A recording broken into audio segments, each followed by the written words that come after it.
ubu turi kuvugana Sandra afashe imodoka ya Manuel ayizingira ku mugabo we bita Nizara Mugonga. Ejo bundi Sandra yaragiye arakubitwa muhindura ikihebe. Ushaka kumenya ko this is the Taz car. Kumvikane neza cyane. Can show you. Amuhindura ikihebe. Kihari. Sandra twaratabaje Rwanda iduha umwanya mu ndege gutwara Kigali arakunga ageze i Kigali. Amakuru mfite ngo yaragiye ajya kwiga icyo bita mawashigeri ni imigeri y'Abashinwa. Amaze kubona sentire noire yurira indege asubira kujya kwa Nizo. Ejo bundi mwumvishe umugabo wagiye gukubita Nizo, Sandra yamukubise ngo umugabo buri umwuka. Murabyibuka ejo bundi nta n'ukwezi birashize. Mureke mwumve. Ngiye mureke mwumve. Agakagwawo agatalima womu ubwizomanizo amakuru akimara kugera cyangwa yanona agifiteho ataravaho umukungugu Nizo manizo amayanja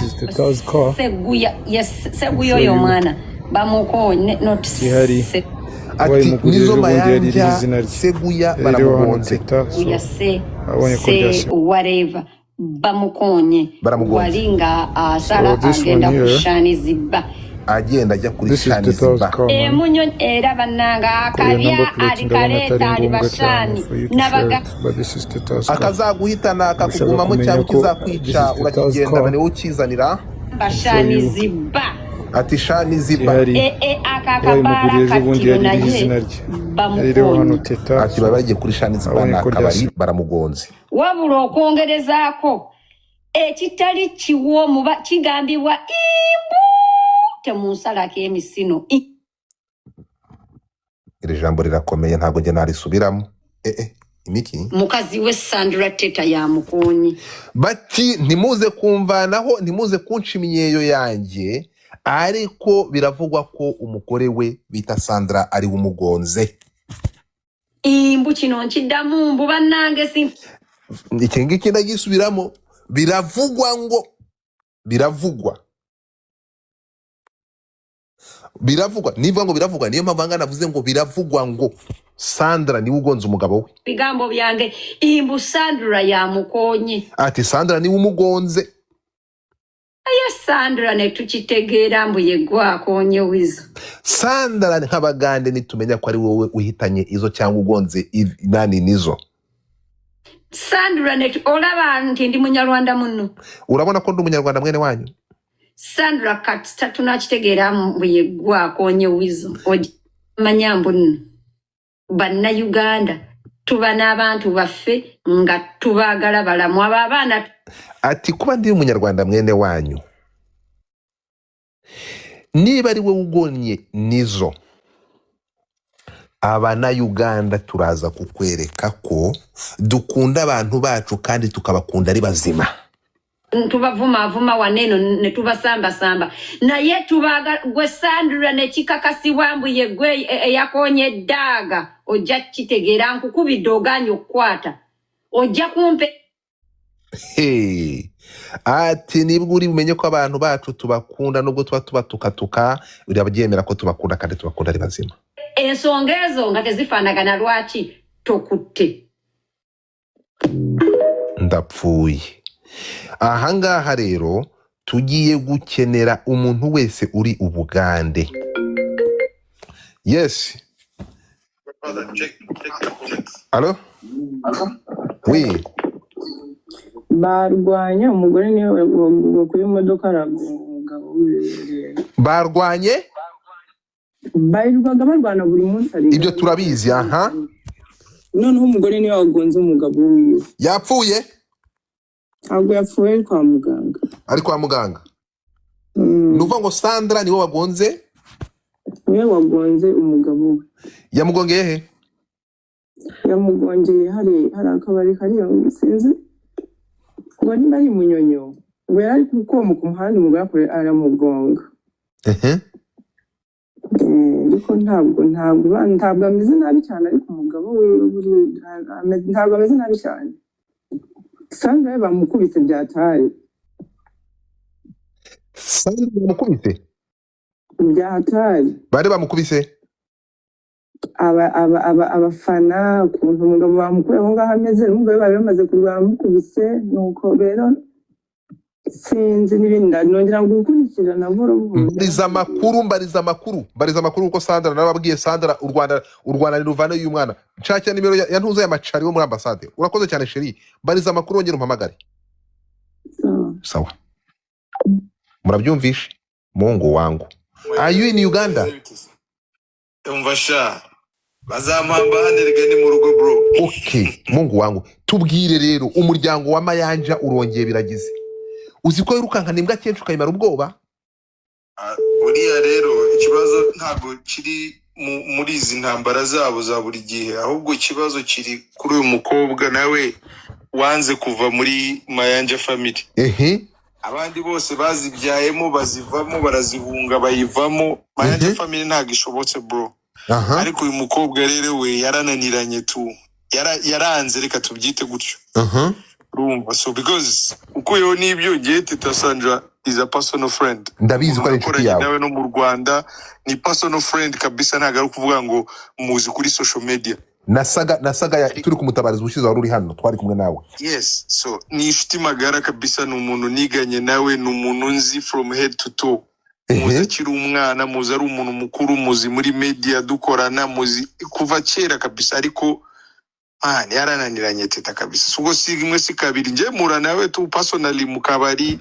Mura nawe nubwo namwe inzoga ariko go out sometimes tugakubitana mukamugwaho gutyo se biti sawa meze biti se, ariko ntago turi abantu urakura tu sometimes nyene niko nabivuga. Igihe kiragera umuntu agakura ukaevolving ukamenya ati ndakunzwe hasi nkunzwe barashaka ntibanshaka. Ariko Teta nyine I think niba ari fame, niba ari gukunda publicity cyane, niba ari gukunda entertainment, niba ari gukunda Weasel, ko nabyo byaba ari I don't know niba mukunda kuko byo kuvuga ati ndamukunda. I don't get it. I don't understand kabisa the concept behind it. Nago kugeza na n'ubu I don't get it because nago umuntu bagukubita uko bushize baramukubise agaruka mu Rwanda mwarabibonye naraya majo niso twamutwaye mu Rwanda, niso twabisakuje se. Ntabwo umuntu yagukubita kuriya unurangiza noneho ugaruke ngo you getting married again. How? Oh, that is insane. That's crazy. Like so, you can't live like that. Ubu ngubu rero bimeze gute? Let's go back kuri intuza. Ejo bundi hari sagari yabayeho Teta Sandra akubise umugabo wari ugiye ukubitanizo. So ibi wenda na turana bimenya neza kuko Weasel ubu ngubu arimo no gushaka kwiyamamaza ngo kuba MP sinzi something like that wamacinge. Wenda nabyo ushobora kubona ari ubustanti kuko inaha bakora ubustanti bwinshi byahatari. Ubustanti nk'ubwo nyine kugira ngo buying favors and what abantu batora umuntu nibiki. So ibi birashoboka. Abagande bagira udutricks twinshi ntago wabyizera 100%, ariko nubundi mukanya later on turaza kumenya tu the actual truth, turaza kumenya what is behind it. Kona nibwo naye nyibibona no kuri social media mbona biranungwe mbonye ipano ari social media platform I follow inyeretse notifications ukuntu yamugonze ndumirwa. See, can she really do this? Do you have any pictures yabere kuri scene ibivuga ko Sandra bamukubise bakamugira intere? Ntago nari nabimenye ibyo ngibyo sinakubesha, ariko already uko byagenda kose within the next 1 hour ubuni saa 2 zo muri Uganda, saa 2 hafi zigera kujyana igice, ntago iri bugire saa 3 saa 4 tutaramenya what exactly happened.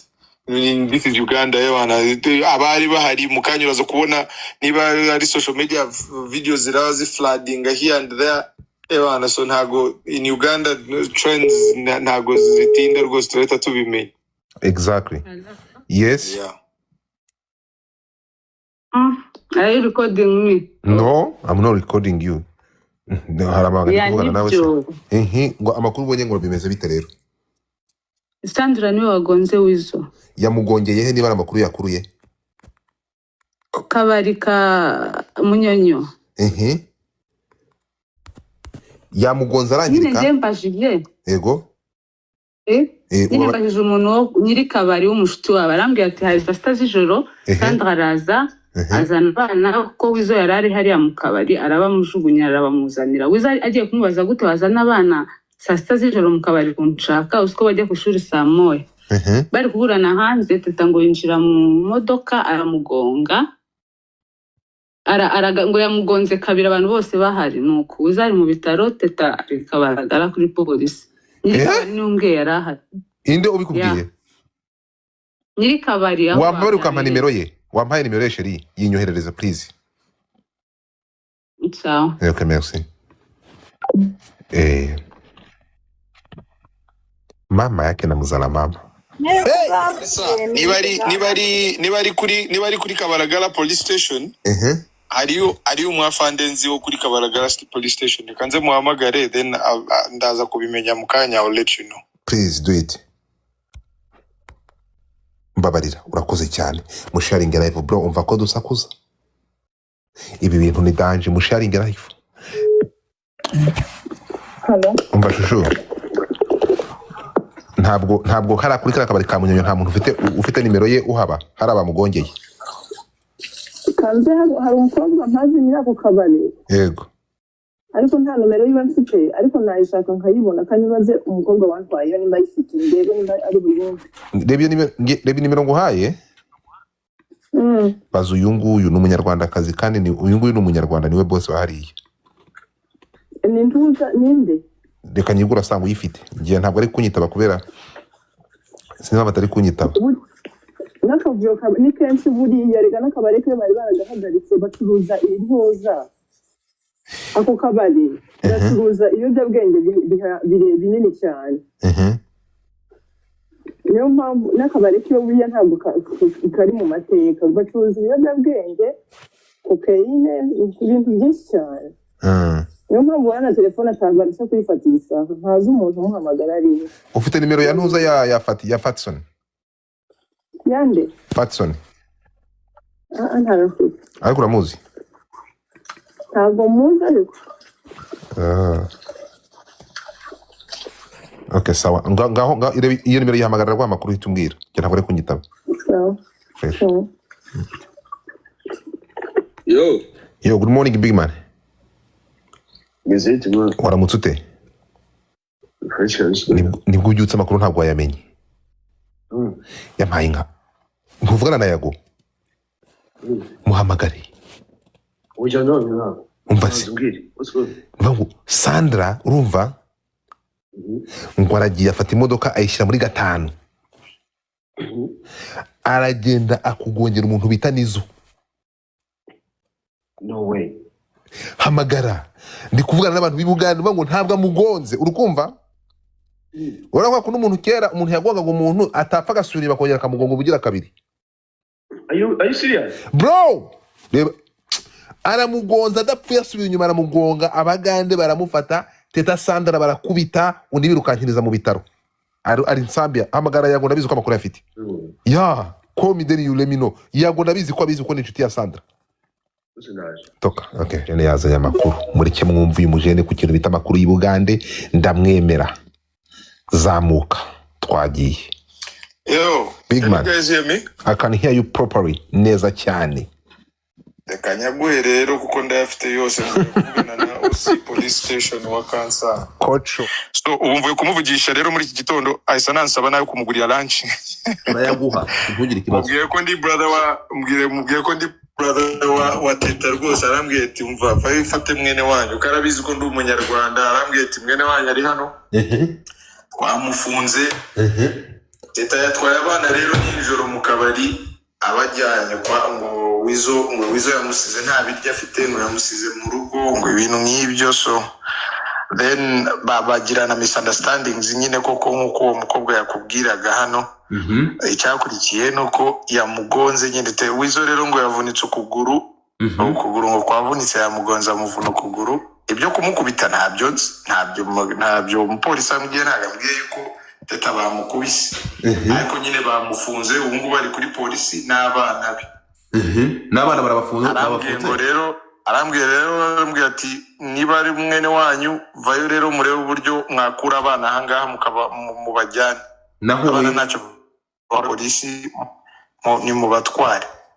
Hanyuma we agasigara se Teta aracyari kuri polisi nyine baracyamufunze. Iyo ni attempted murder bro. Teta agiye kujya ruzira. Iyo ni attempted murder because ntabwo wagonga umuntu intentionally. Intentionally no muri parking iyo umugongeye mu muhanda babyita accident. Ariko iyo umugongeye muri parking that is attempted murder because ugonze umuntu ubishaka. Attention. Icyo nicyo bita attempted murder. Ushaka gutwara ubuzima bw'umuntu ubigambiriye. Ufite akanya. Ndagafite tu ndajya mu kazi mu kanya. Ndabizi ko hari uratwara. Yes. Please, can you help us? Wadufasha. Shaka kujyayo ndajyayo nje kumureba. Urajyayo ryari? Are you going now cyangwa nashaka no murakaza kugufataho? I'm going mukanya ndajyayo mukanya. Oya kumfata sara mfata arantwara kabiri. Ndagutwara kabiri. Nditwara kugerayo ndagerayo mukanya ahubwo reka nitegure gusave mu rugo. Ndajya mu kazi no mukanya n'ubundi but reka ngende namurebe numve her side of the story because she's my sister man. Kuko nibyo kuvuga ngo iki she's my sister, she's my blood. Menye what is her problem, what happened and yeah, I see how I can help her. So please, ntabwo tuva kuri live utaratubwira amakuru ya Sandra kuko twaraye amajoro tumaze igihe kirekire turi kurwana uyu mukobwa ngiyewe kuva n'aya masaha no kugeza uyu munsi. Ndabikubwira kandi ya serious nubwo byakoze bidakwiye. Turi kumwe? Yes. Ariko ndi ku ruhande rwa Sandra. Yeah. We stand with our girl. Tugomba guhagarara kuri Sandra wacu. Urumva? Family is family. Yeah. Family is family, but at the same time sometimes nawe buriya gushaka nabi nabyo ntago ari byo. Ushaka nabi what do you mean? Gushaka nabi mvuga ndabivugira kuri side ya Teta. Bibe niki how can I call it? Bibi somo ku bakobwa bose bari hano. Ntabwo abakobwa bakunda fame bakunda ibintu ntabwo Sandra akunda ibintu. No, I'm not saying ibintu byo kuvuga like property material. No, ndavuga loving fame. Ukibagirwa agaciro kawe nk'umugore cyangwa ukibagirwa agaciro kawe nk'umunyarwanda because byose arimo gukora at some point biraba reflected kuri twebwe aza kuvuga ko barabyitirira abanyarwanda n'ubyumvishe se uwo mukobwa w'umugande kazi ibyo yataye ndumva aho umugabo wese yaba ari w'umunyarwanda aho umukobwa wese yaba ari cyangwa umugore wese yaba ari bagenzi tugerageze kuyubaha. At some point iyo ubonye ikintu babaca umugani kera niba mu Rwanda bavuga ngo yamaza kubwiye ngo winkaraba nawe yabwira ngo nta mbyiro mfite. Yego. You understand? Tugerageze kwihesha icyubahiro. Umva ko tugerageze kwihesha icyubahiro aho turi hose umuntu niyo kubonye ukerega dusaba bitandukanye. I don't know if people here understand it. Uzuko uhagarara mu bantu igihumbi bakakureba bakagutunga mu rutoki bagato uwo umunyarwanda. Mwari mubizi nabyo. Ibyo Sandra mu bantu igihumbi mu moko igihumbi mu bazungu mu ba Eritrea mu baki umuntu akagucisha mu rutoki akavuga ati wowe uri umunyarwanda. So bitwaye iki? So umva no that means suvuga ngo bitwaye iki? That means we are special. I could call it like that. Okay, so tugarega to yariro ahangara let's go slowly. So here's the thing.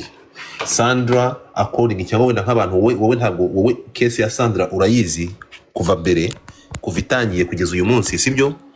Ntabwo turi buze gushiraho comment. Sandra akubitwa bakamubaga bakamugira inyama wari uhari. Nuko Daniel umugore wa Kamiliyoni ndi kumubura kuri telefone ntabwo ari online.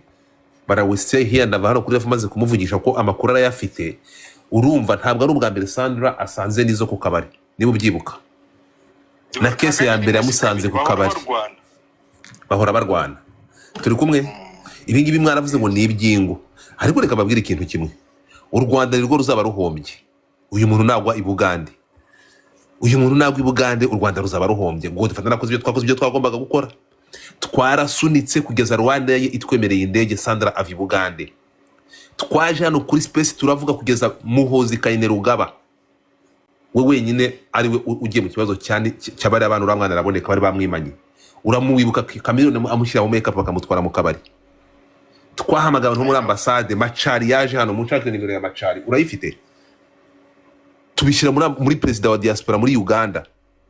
Ikibazo cy'uyu umukobwa tumunye ageze i Kigali turavuga ati ageze i Kigali. Nyuma y'iminsi ngahe Sandra yasubiye i Bugande.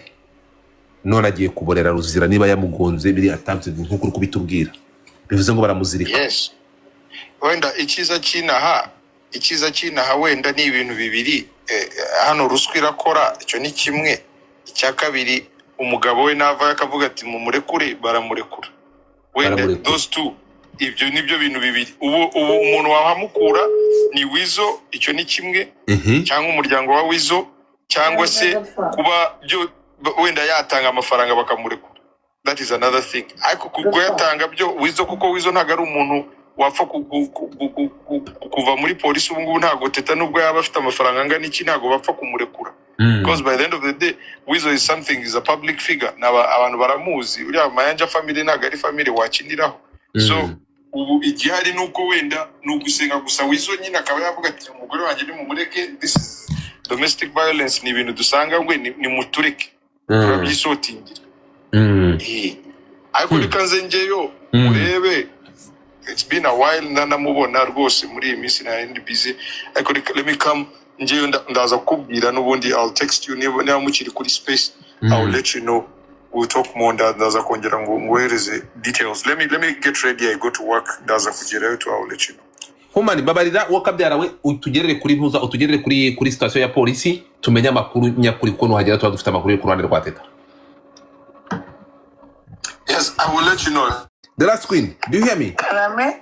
Uri Uganda ariko se Uganda bingi babigirwa n'iki wowe ku bintu na uri urakasa mutwe urabisoma ibihara amakuru ufite? Umva yo no zashizo Godfather ishira amakuru big guy YouTube Ramus ashira amakuru y'ukuri. Nibyo kandi yabipostinze 4 hours ago. Tureba avuze ko Shinga Wizo is feared to have broken both legs and is hospitalized in Zambia hospital. Allegedly, his wife Teta Sandra intentionally knocked him down somewhere in Munyonyo. So ahangaha muri kumva rero ngibi akiziritse ku muhoro kasiga kawuciye yamuhitanye yamugoze ngamuvuna amaguru. Nongeye nibitse Abanyarwanda bakurikirana kuri space ko uwatari we Munyarwandakazi wa mbere ugonze umugabo hani Bugande. Hari n'undi wamugonze we bamuhaye lifetime prison. Nagazapfa avuye mu mugore mwisi utagira ukwazi. Nawe yagonze umugabo we bapfa ibintu nk'ibyo byo mu mabara. Umugabo arapfa? Ahita apfiraho kandi n'umwana w'umukire byatari uyu mugabo wahoze ari president w'Abanyarwanda mu Bugande musaza mw'inzobe muremure. Umuhungu we. Okay. Kibaba we.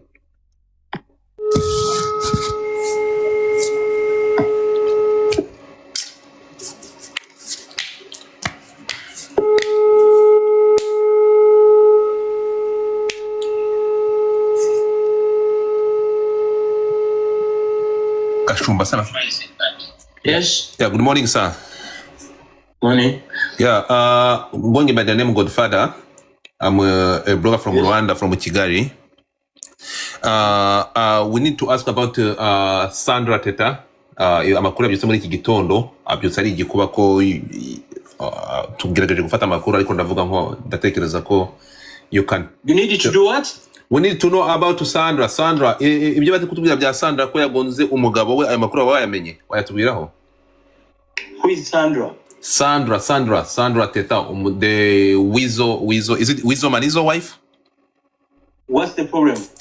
They say the last night at the midnight yamugonze, like yamugonze n'imodoka aramugonga cyane ku buryo nizo ari mu bitaro et puis Sandra afungiwe in Zambia.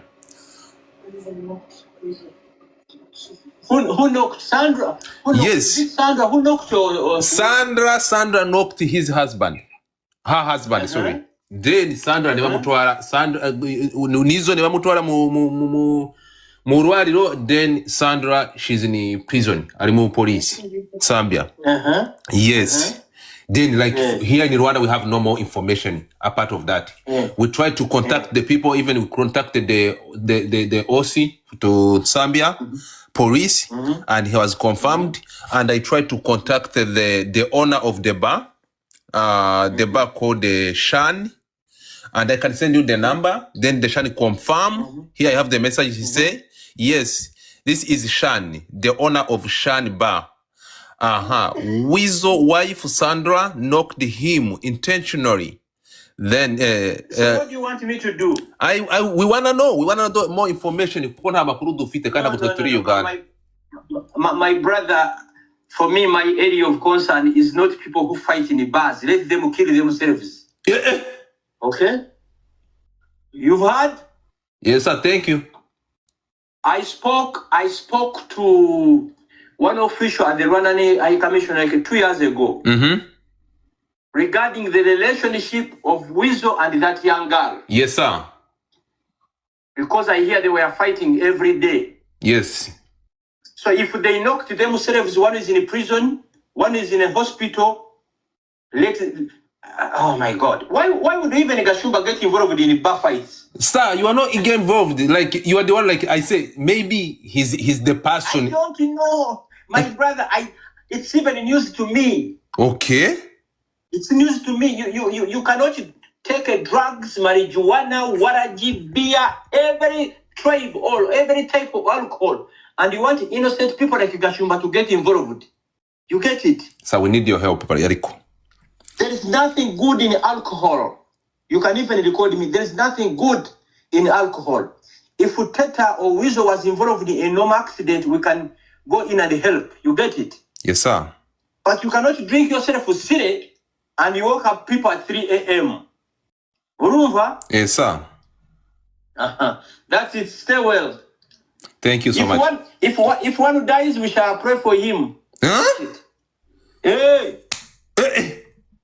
So the last time when you were talking to that person, you told me I'm the one who was like trying to do the advocacy to bring her back home in Rwanda. Yes. And that I was successful. I do it on Twitter because I am the host on Twitter on X Spaces, and I was trying my best until we get the ticket from Rwanda. Then she was going back in Rwanda. In a few days, we see Sandra Teta. She's back in Uganda. So now I'm confused. I say, okay, what is going on? Is she okay? Is her husband? It's okay. So that's why I'm sorry for disturbing you, but I say you are our brother from on that side. I agree 100%. We are brothers. Yes. But what do we do to mad people? We take them to mental centers. Oh my God. Yes. What do we do? What do we do? Now, if Weasel dies, they're going to charge her with the murder. Simple. She goes to prison and she serves a jail sentence. Because they don't listen. What do we do? What do we do to people who don't listen? So did you like as a father? Did you try like I mean in a few days like did you try to talk to those young people? Did you try to talk to them because trying to? First of all, Weasel is not younger. Weasel I think is like 40 years. He's not young. You get it? He's not young. But Sandra, she's younger. She's younger, but she decided to get herself into drugs, alcohol, and the rest, and I hear stupid love. True. Listen, if she spends some time in jail, what you will get her off her mind, then she realizes that we did our best. What do we do? What do we do if people don't listen to us? Tell me, what do we do? There's no prison where I can jail them. True. If she knocked him and the Weasel dies, they are going to charge her with murder. Then she serves a jail sentence in Uganda. Yeah. You remember that young girl in Rwanda, this former Miss Rwanda, how she was driving recklessly? Yeah, I remember. Yeah, I remember. The Miss Rwanda, and she was arrested. You think does she still drive under the influence of alcohol? She have become Morocco. We need more of them. We need more of them. Amazing, gorgeous young girl. I hear The president said that they had arrested her countless times and they would caution her. Oh my God. Then the president said, enough is enough. Yeah. If I have any news, I'll keep you posted. Thank you, sir. Thank you very much. All right. Okay.